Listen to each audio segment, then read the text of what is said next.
Dive in. So guys, what is function? See, basically, functions are set of instructions, or you can say set of tasks that you want to, like you have created those tasks so that you can use those tasks whenever you are needing them. Okay, so let's take an example. Functions is like a toolbox. Okay, so if you want to construct anything, okay, let's suppose you want to open something, okay, or you want to hammer something, then you will be using screwdriver and hammer.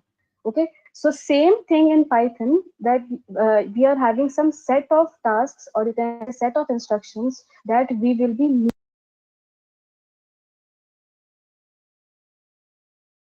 so that we can able to use all those things in our task. Okay, so that is why whenever we are needing all those functions, okay, all those tasks that we have defined in the function, whenever we are needing those functions, we just have to call those functions.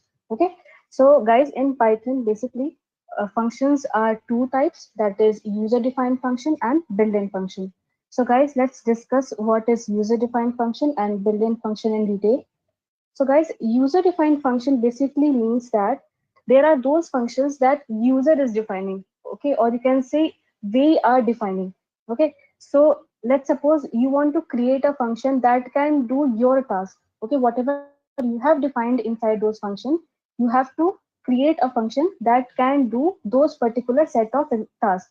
Okay, so this is known as a user defined function. That is, user is creating the function so that it can perform all those set of instructions that you have provided.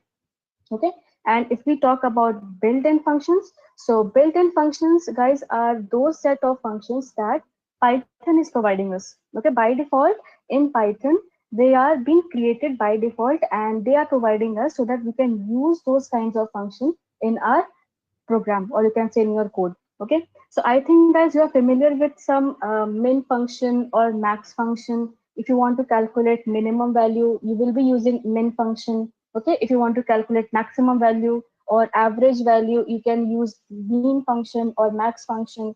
Okay, so these are some familiar kinds of functions that you know. Okay, but in today's session, we'll be talking about some unique kind of built-in functions. So as you can see in the screen, I'm having 6 kinds of unique built-in functions. Okay, so we'll be discussing all these things in a program. Okay, we'll be performing some hands-on regarding the user-defined function also and built-in functions also. Okay, guys, so let's dive into the Jupyter notebook. Okay, so guys, first of all, let us discuss the user-defined function. Okay, so user defined function means that we have to create our own function. We have to build our own function. So guys, here I have created a function, okay, with the help of a keyword, that is def keyword. So guys, see, this def is a keyword that you have to use whenever you want to create your function. Okay, whenever you want to create your user defined function, you have to use this def keyword. Okay, because this def keyword will help you to define your function, will help you to build your own function. Okay, now after the def, you have to write the name of the function. So I have named my function as function1. Okay, and inside this function I have passed here a argument. So guys, see, I want to create a function so that I can print whatever value that I have passed inside my function. I want to print this particular value. Okay, so I have to create a function that can print my this particular value. So I have created a function, function1, and inside this I have passed here the argument.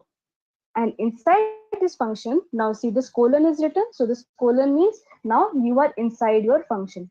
Now now, my this function will just have to print whatever I have written here inside this particular argument. Okay, so I have just written a print statement here, and I have just written a bunch of text that the branch is, and inside this text, now after the comma, I have mentioned here the argument, that is this particular argument.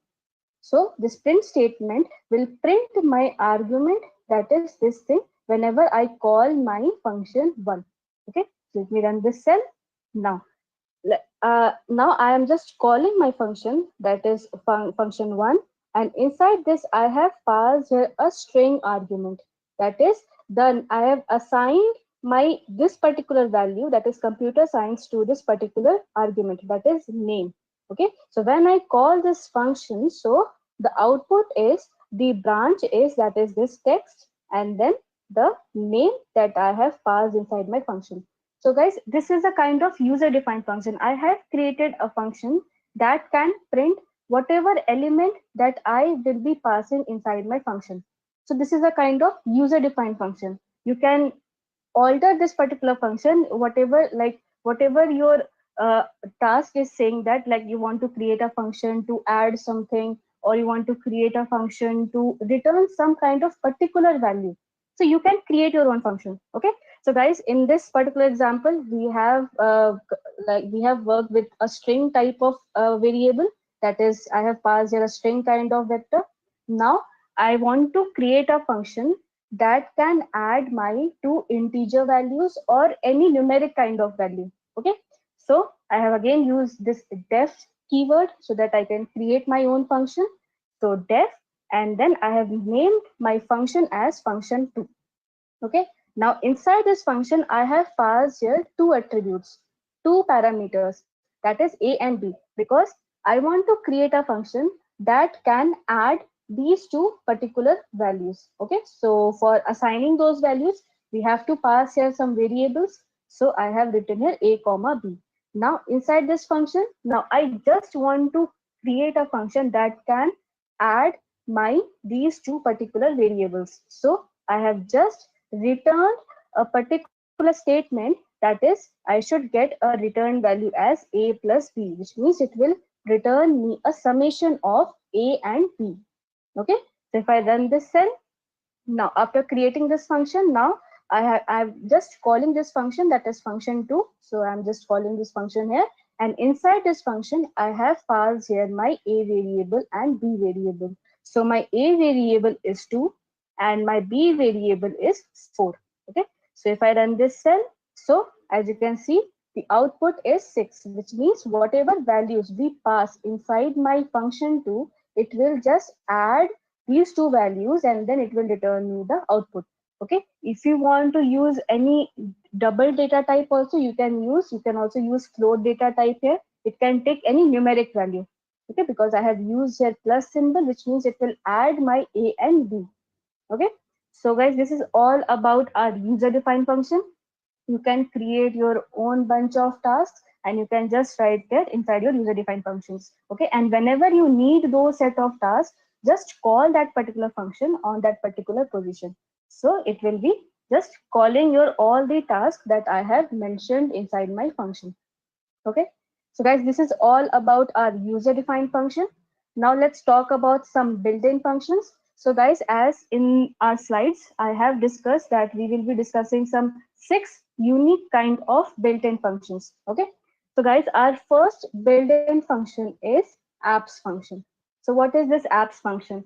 Guys, the technical term for this apps function is absolute function. Okay, so guys, this particular absolute function will return the absolute value of whatever element you have passed inside the particular function. Okay, so let's suppose you have passed any value that is having some sign. Okay, positive sign or negative sign. Okay, so what this particular function will do, this will just return me the numeric value of the value. Okay, it will not return the particular symbol. Okay, it will eliminate the symbol and it will just return me the absolute value, or you can say the numeric value of the particular value that I have passed inside my apps function. Okay, so this apps function will just help you to return a absolute value of any variable that you have passed inside the function. Okay, so guys, this basically means like if you are having any complex number. Okay, let's suppose you are passing any complex number inside the apps function, then it will only return the magnitude. It will not return the vector. Okay, which means uh, it will not return the direction, but it will just return the magnitude. Okay, it will not return the symbol, that is plus or minus. It will just return the magnitude, or you can say the numeric value that you are having in your variable. Okay, so guys, this is all about the apps function. Now let's move on to the next function, that is all function. Okay, so guys, this all function is also a kind of built-in function, and this all function will help you to determine if you are having any kind of zero or false value inside your iterable list. Okay, so what this iterable means here is, see, your if you talk about list, or if you talk about tuple, or if you talk about dictionary, so these three all are kind of a iterable kind of object, which means you can go inside those particular objects. Okay, you can go inside the list, you can access the values, you can go inside the tuple, you can access the values. If you go inside the dictionary, you can access those values. So these are known as the iterable objects. Okay, so my all function will help us to get to know if I'm having any kind of zero or false value. Okay, false value inside my list, tuple, or dictionary. Okay, so guys, here I have created my list. Okay, and inside this list I have passed here these three values, that is 0, 1, and 1. So what this means is, in my list I'm having these kinds of values. So my if I pass my list in my all function, so it will return me a boolean value, that is either true or false. So what this means is, let me run this cell, then you will get to know. Okay, so I have passed here my list inside the all function. Okay, I have passed in my list. So, and I'm storing the output of this all function in my x, and I have just written here x, so it will print me this particular thing, that is false. So what this output means here is that you are having some kind of zero or false value inside your list. Okay, if it is returning true value here, then that means there are no zero or false value inside your list. Okay, are you getting, guys? Basically, if you are having any kind of zero or false value, it will return you this particular output, that is false. So this will determine you, okay, now I'm having a zero here inside my list. Okay, so guys, this particular all function will help you, like suppose if you are having some huge amount of data in your list, okay, or you can say tuple or dictionary, and you won't be able to see if you're having any zero values there or false value there. So you can just pass your list inside this all function, and you will be getting to know if you're getting here true value, which means there are no zeros and no false values inside your list. If you're getting false value, which means yes, you are having some kind of zero or false in your list. Okay, now moving on to the tuple example. So same as the list, I have created a tuple, that is my tuple, and inside this my tuple I have just entered some elements inside my tuple. So guys, these elements are consisting of 0, 1, false, true, and some numeric data also. Okay, so as you can see here, guys, I am having false here, and also I'm having zero here. So this all function should return me a false value. Let us see if it is returning me false. Yes, it is returning me false because I am having zero and false value inside my tuple. So that is why my all function is returning me a false statement. Okay, which means that it is indicating, this particular output is indicating that I am having zero or false in my tuple. Okay. Now guys, let's talk about dictionary. If we are having some zero or false value inside our dictionary, then what will be the output? So again, guys, I have created a dictionary, that is my set. Okay. Inside this, I have passed here some 0, 1, and 0 values. So again, guys, I have written here 0 and 0, which means my all function should return me false. Let us check. Yes, it is returning me false because I am having these 0 and 0 inside my set dictionary. Okay. So guys, this dictionary is only having values. Okay. Now let us create some dictionary that is having some keys.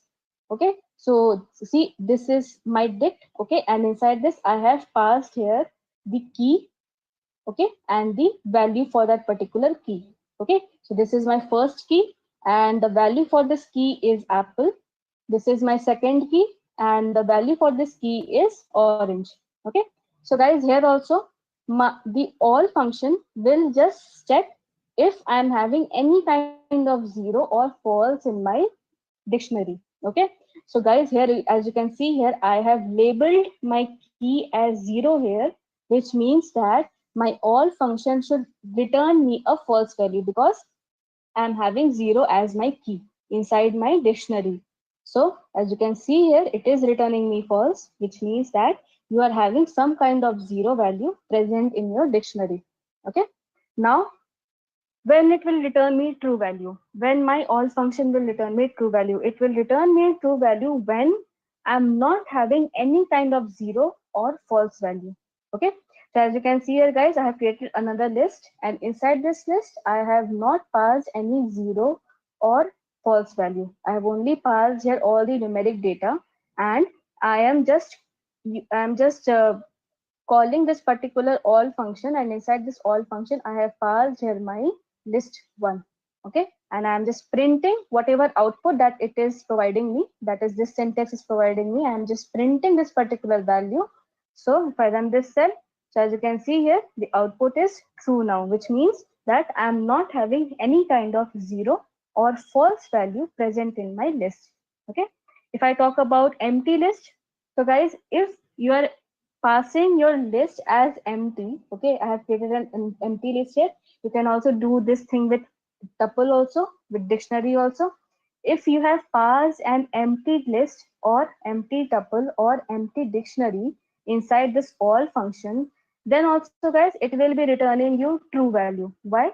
Because I am not having any kind of zero or false value present in my list. Okay, this is not having any kind of value. Okay, it is an empty list. So this means that I'm not having zero or false. So it is returning me true value.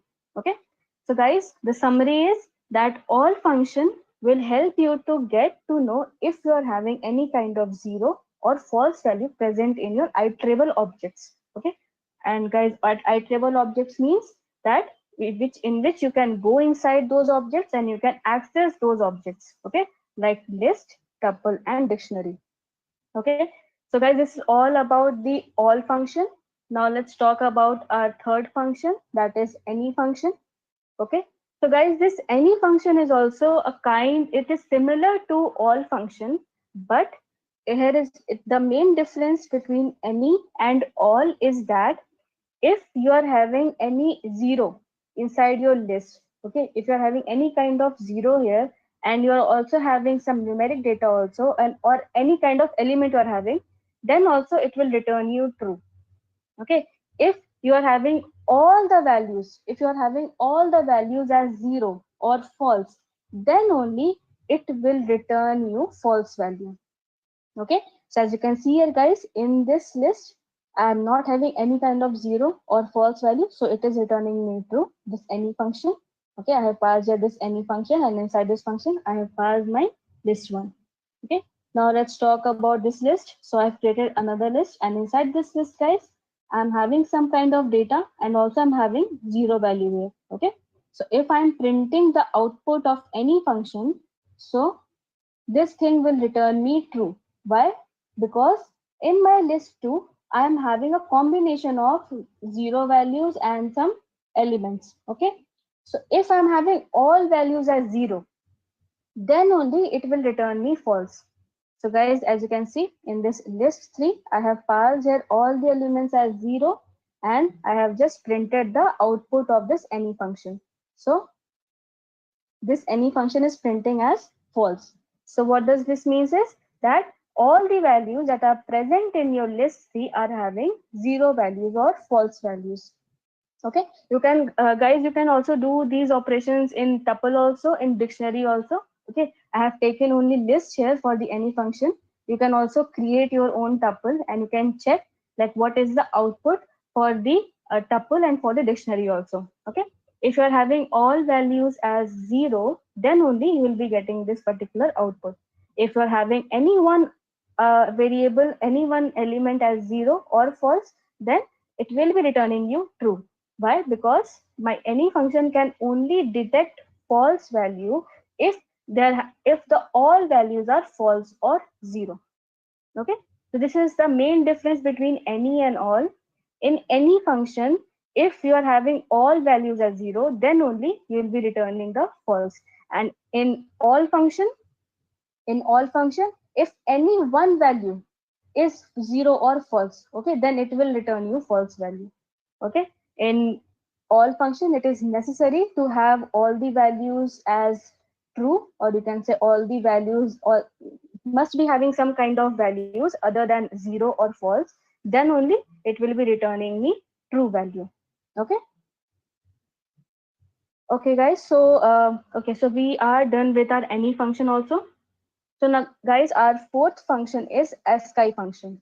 Okay. So what this asci function will do, guys, there are some kinds of non-ASCII characters. Okay. If you talk about ASCII characters, then if you talk about capital A to capital Z, or small a to small z, or any kind of number or any kind of symbol, each and every variable, or you can say each and every letter, is having their own ASCII code. Okay, so these are all known as the ASCII characters. But there are some kind of values, okay, there are some kind of elements that are considered as non-ASCII characters.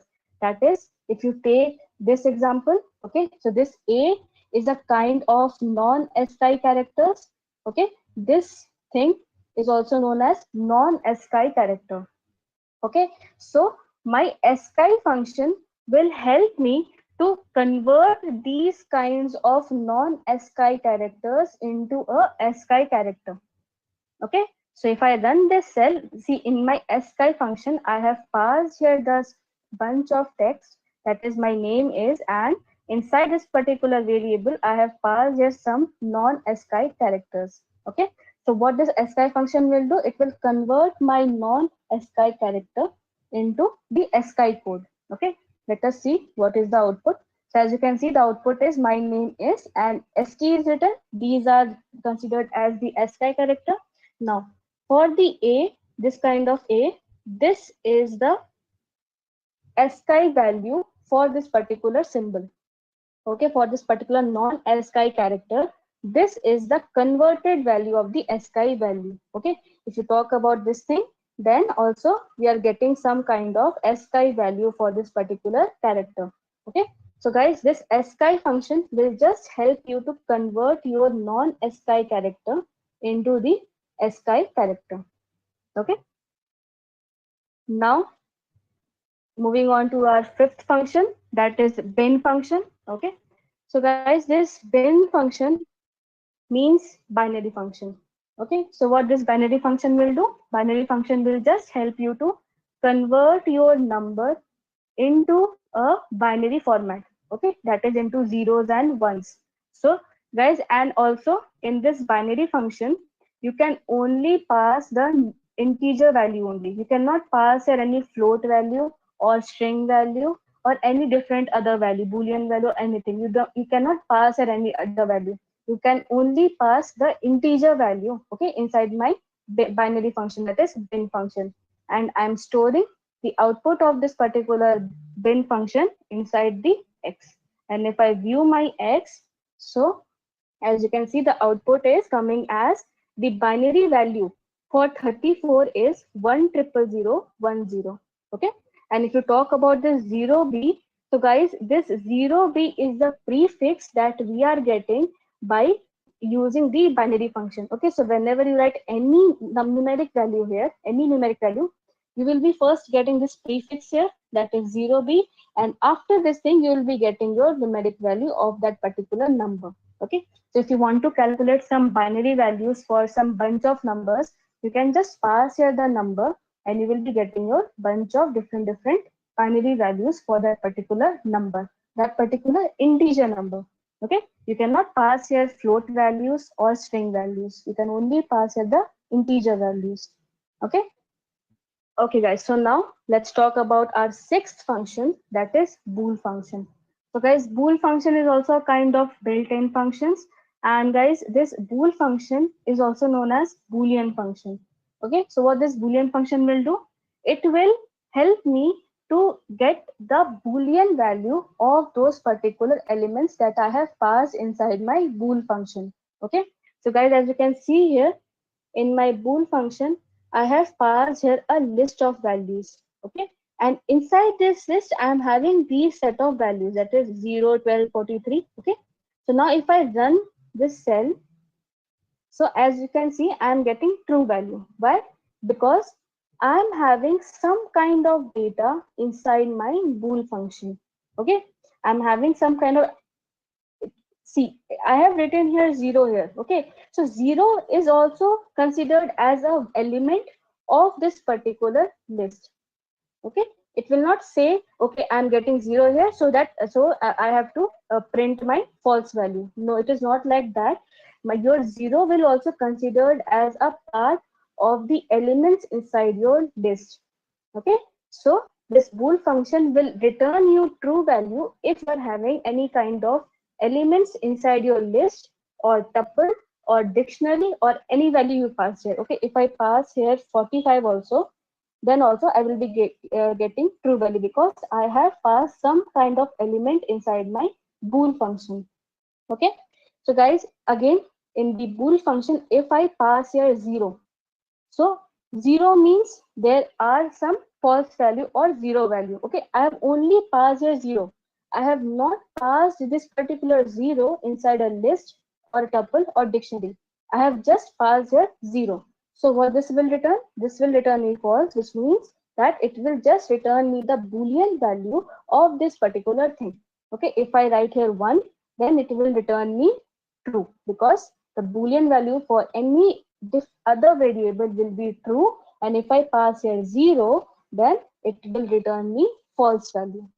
Okay, because the boolean value for 0 is false, the boolean value for any other element will be true.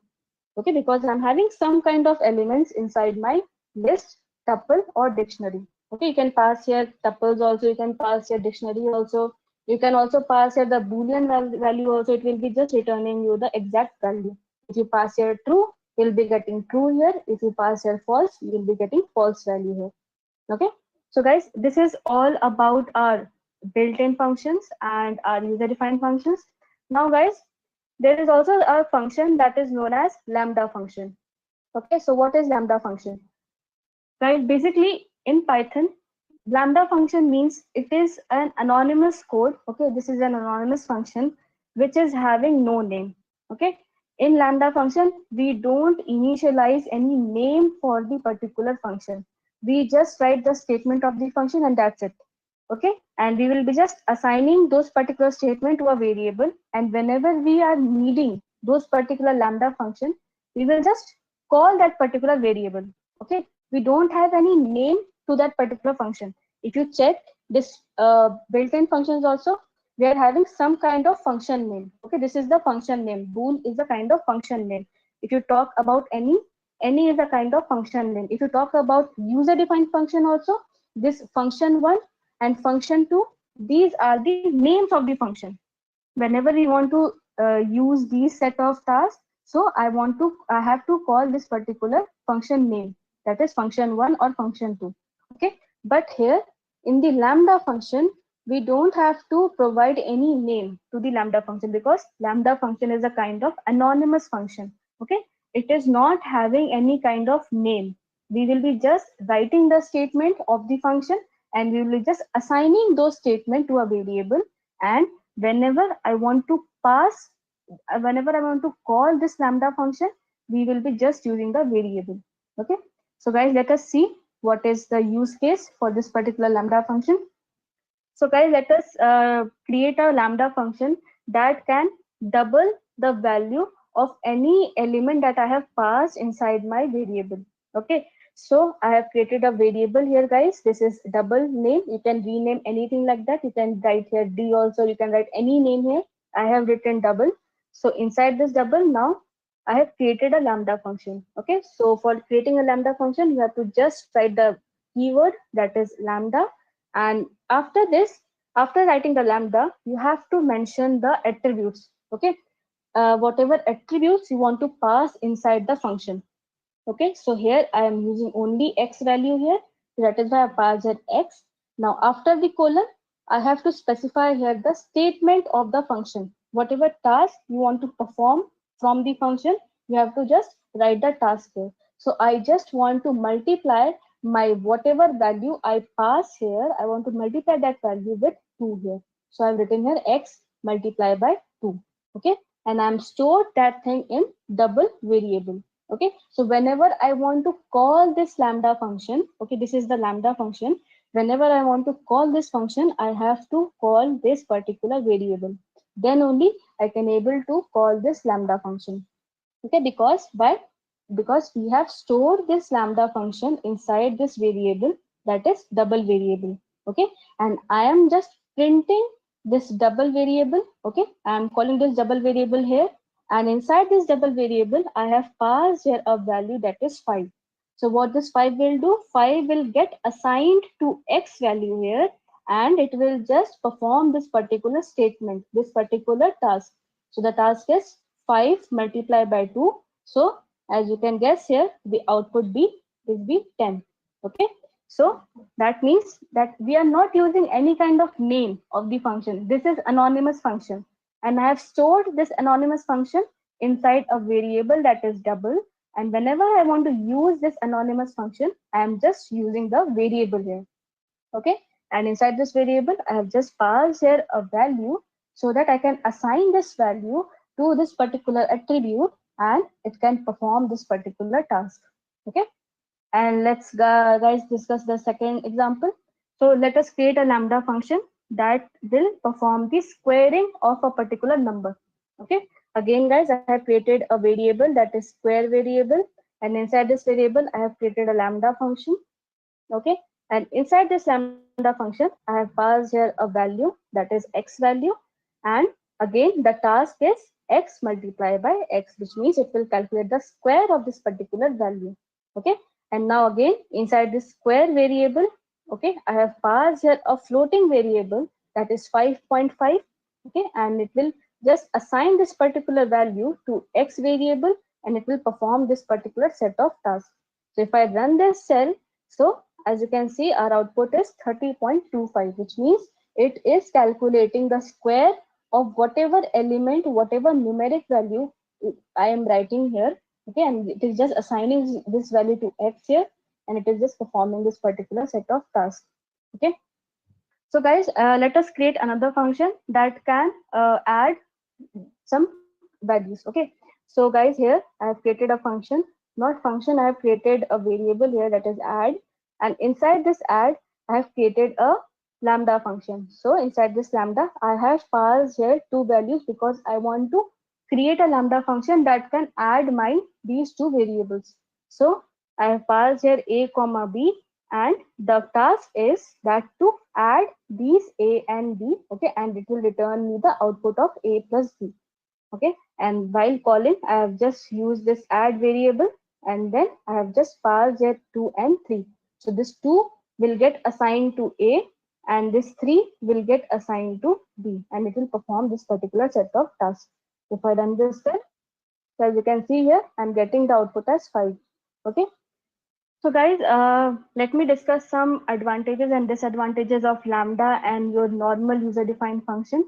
So guys, in Lambda, see, the major drawback for using this Lambda function is that you can have here multiple set of variables. Okay, you can have here n number of variables, but you can only have one statement, or you can say you can only have one task inside your function. You cannot have here multiple set of tasks. Okay, if you want to create a function that is having some 5 or 6 tasks, then it won't be able to do inside the lambda function, because inside the lambda function you can only create one task only. It can only do one task. If you talk about the user defined function, okay, this is the user defined function, you can pass here some different set of tasks here. Okay, you can write here 5 or 6 tasks that you want to perform, and while calling this function it will be performing all those 5 6 tasks that we have assigned inside our function one. Okay, and if you talk about guys the advantages of the lambda over the user defined function, so guys, as you can see here, I have created a same task here. Okay, I have created a user defined function, and this function is calculating the summation of these a and b, and my lambda function is also there that we have created. But as you can see here, In user defined function, it is a two-step kind of process. First of all, you have to create your function, then you have to name your function, and then you have to pass the values of the attributes that you want to pass, and then you have to write the task here. Okay, but in lambda function, if you talk about this lambda function, it is only one line task. Okay, I have just written here the variable name, and I have just created a lambda function. This is my set of attributes, and I have just written the task here. Okay, so guys, if if you want to create any kind of function that is having only one task, so it is better to use lambda function. Okay, if you are having bunch of tasks with you, so in that case you can use user defined function. Okay, because the lambda function is very easy to use, and you can see it is very less complex. You just have to write the variables and the task here. Okay, you don't have to worry about the name of the function, or you don't have to worry about the keyword, that is def keyword is there. So you can just write your one line task inside this lambda function. And if you want to just create your bunch of tasks, so it is better to use a user defined function. Okay, guys. Guys, if you're having any doubts, please let me know.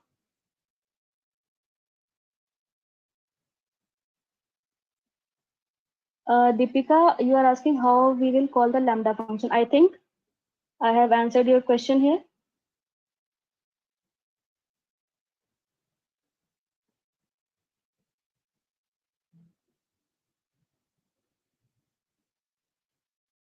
Like we can call the lambda function with the help of the variable that we are having.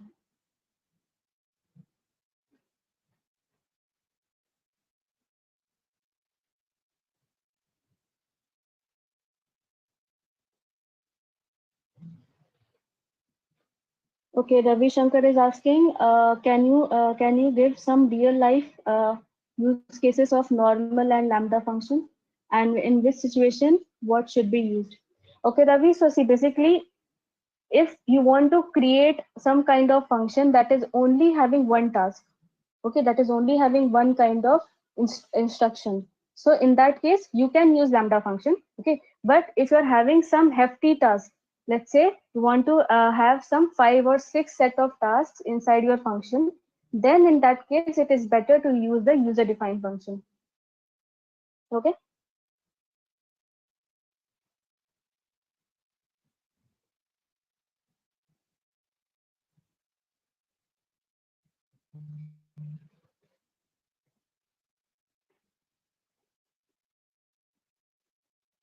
Okay, guys, any doubts?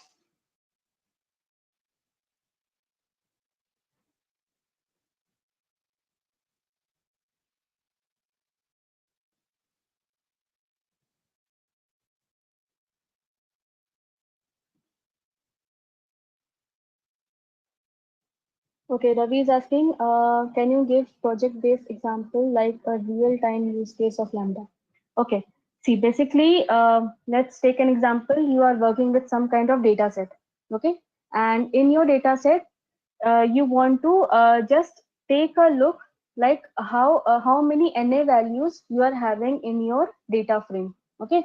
How many NA values or how many missing values you are having in your data frame.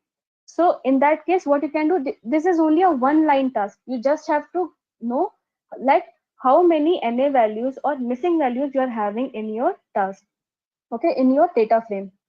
So in that case, you can simply use the lambda function. Okay, inside this lambda function, just pass here the values of the of the data frame, and after that thing, just pass here whatever the syntax is there to get to know about the NA values. Okay, the syntax is dot NA. Okay, you can use this particular syntax to get to know if you are having any NA values present in your data frame.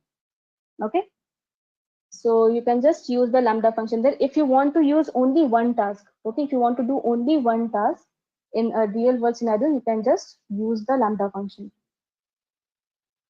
And if you want to use some set of tasks, let's suppose you want to perform some kind of data analyzing thing in your data frame, then you can use some functions, and inside those functions, just write all those statements that will be just creating your data analyzing.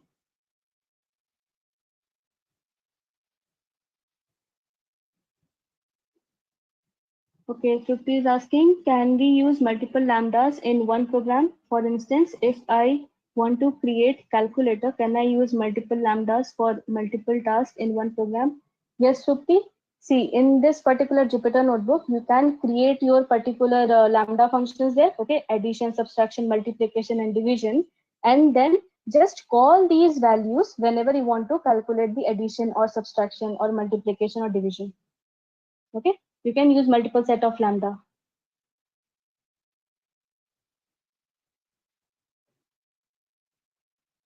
Okay, if I want to view the code of built-in functions in Python, can I do it? Ravi, see, basically the whatever task that we are getting from the built-in functions, we cannot view that thing. Those are in private mode, okay? So we cannot view all those attributes that we are having in those built-in functions, okay? So like Python is providing those kinds of function to us so that we can just, so that it can make our task easier. If you want to calculate some minimum value, you can just write min function and just pass here the value. So it won't be having some hefty task for calculating the min value or the max value. Okay. So these are the functions that Python is providing so that it is making our task easier only.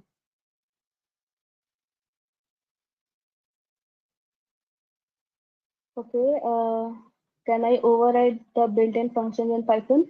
Yes, you can override. Basically, these functions are not having any kind of class.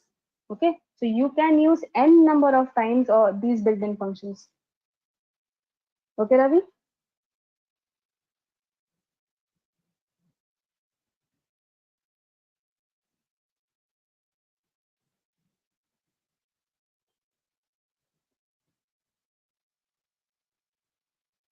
Okay, guys, any other further doubts you're having?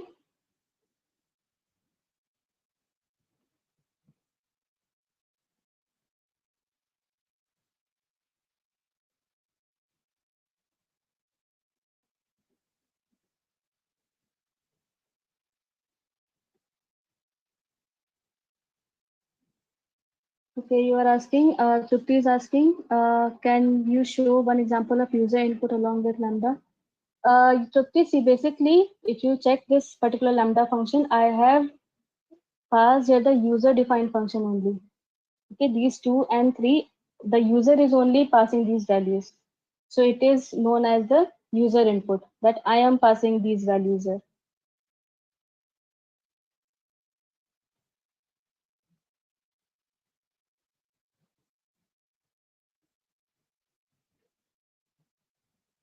Okay, Deepika is asking, but ma'am, if we are initializing lambda function with add or square, then what is the use of lambda?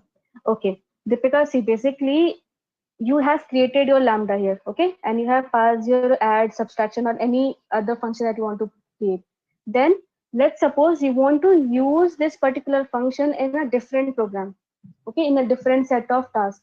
So you don't have to create another function there. You can just use this particular variable and just you can just call this particular variable at that particular moment, and you can use these particular tasks that you want have that you had created.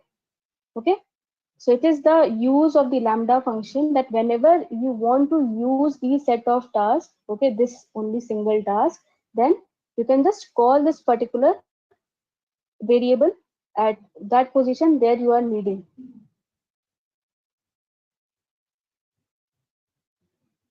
Okay.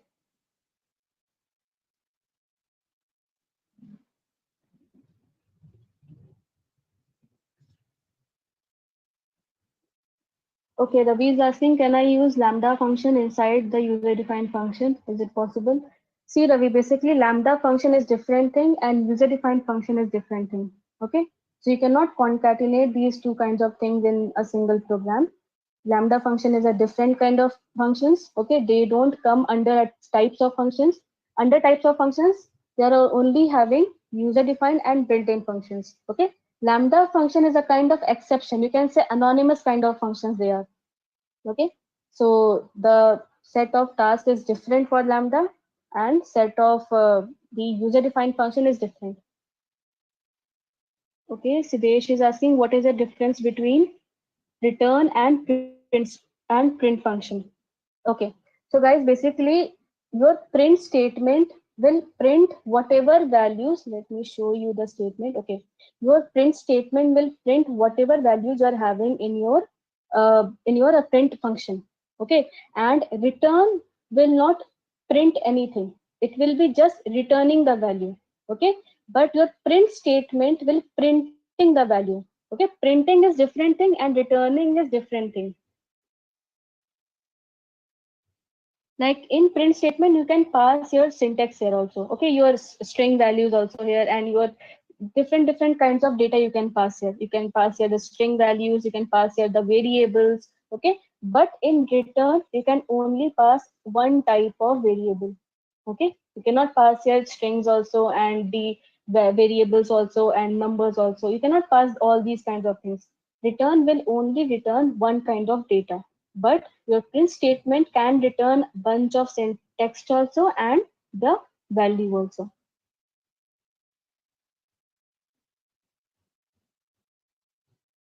Can we print the return value? No, Sidesh.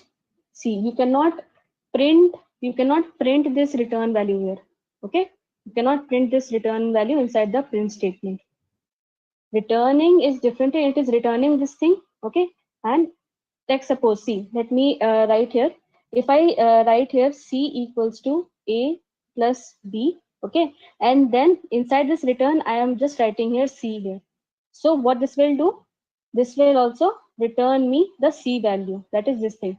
And also if you write here inside this particular function only, if you write here print and just write here C, then also you will be getting this print statement. Now this print statement, let me write another thing here inside this thing. The value is, okay, just a second, comma is there. Now as you can see here guys, in this function, okay, I am having this return statement. Okay, so it will just return me this thing. It will not evaluate my print statement because it is already returning my C value, that is A plus B. Okay, Ravi is asking, can we write C equals to return of A plus B? No, Ravi, we cannot write that thing. Okay, we cannot store this return statement in a particular variable. Okay, we can only return a value here.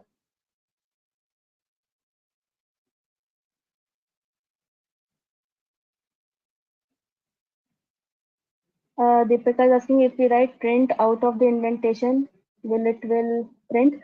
No, Deepika, see, because why, guys, see, if I write print statement out of my function, then it won't be printing anything here. Okay, it will print this particular syntax, but it won't be printing the C. Why?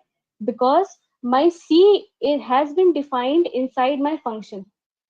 Okay, and I am printing my C out of the function. So I cannot print this C variable here. It will give me an error because C has not been defined outside the function. C has been defined inside the function. Okay, guys, are you getting? This C variable is being defined inside my function too. It is not defined outside the function too. So if I write print statement and if I write C outside the function, then it won't be printing anything. It will give you an error like C is not being defined.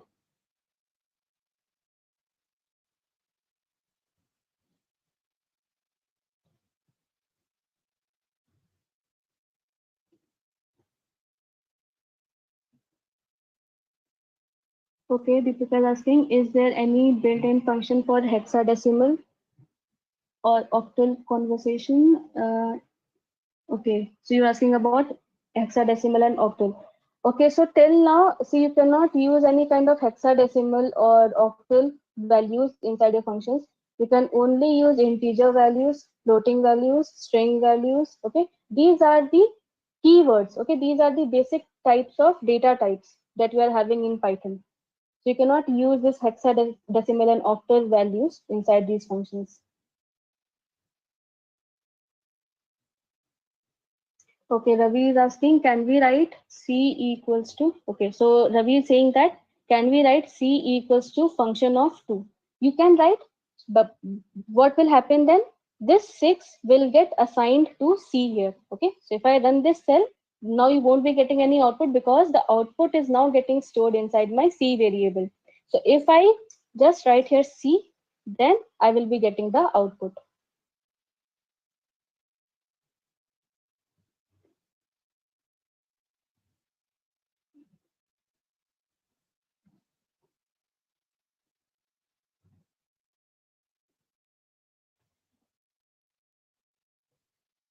Okay guys, any further doubts you are having?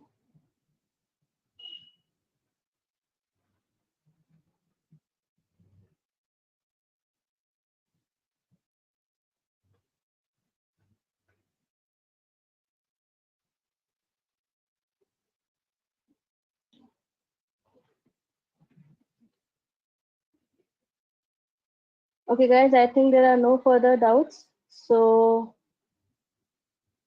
let us conclude our session. So guys, if you are having any doubts regarding our course, or if you want to get some advice regarding the course, you can just contact us in these numbers. And if you want to write a mail to us, you can also write a mail at support@intellipaat.com. Okay, there are course advisors that are available 24/7, so you can ask anytime if you're having any doubt or any query regarding any kind of course or any technology. Okay, I think this session has helped you a lot.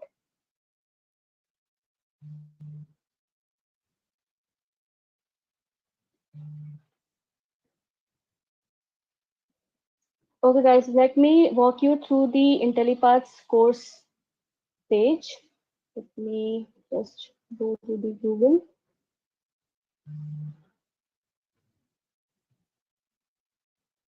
Okay, it is intellipaat.com.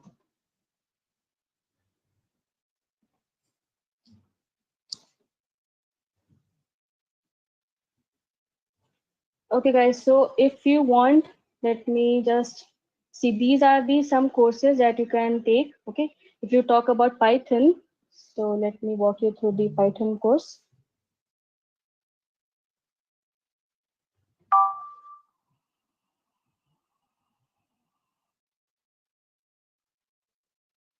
Okay guys, so you can take Python for data science course also, and if you want to learn only the core Python, you can also take this Python certification training course. Okay, so let me walk you through the Python for data science course. So guys, in this course, you will be getting, if you want to know some projects that we will be doing in this particular course, you can also check our project section here. So we will be providing these kinds of projects in this session. As you can see here, these are the different projects that we will be doing here. Okay, Deepika, if you want to ask something regarding the fees or anything, you can just mail to us or you can contact to those toll-free numbers. Okay, and if you talk about the course content, these are the course content, you can check it out. These are the all the modules that we will be providing you in this particular course.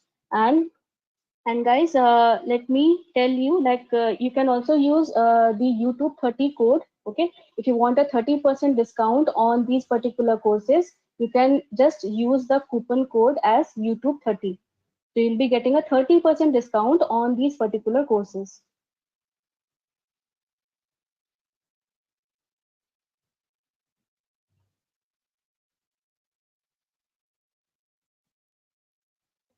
Okay, Ravi is asking, do we have another live session as 8:30? Yes, we are having another live session at 8:30 p.m. IST.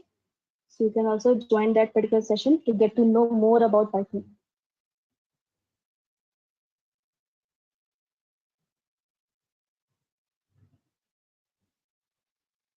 Okay, guys, I think there are no further doubts. So, guys, I am winding the session up. Thank you for attending, and let's meet in our next session.